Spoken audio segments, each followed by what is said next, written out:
kerran 50 ottelun haaste on saatu suoritettua.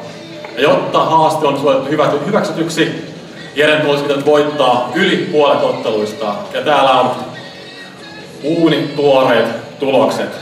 Tasan päättyi 5 ottelua.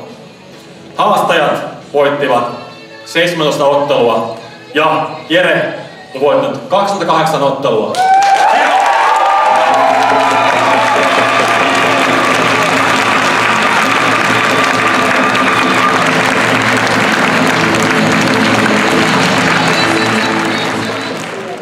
Jos suorittaja on saanut onnistunut haasteen suoritettua, hän haastaa seuraavan kamppailijan tähän haasteeseen.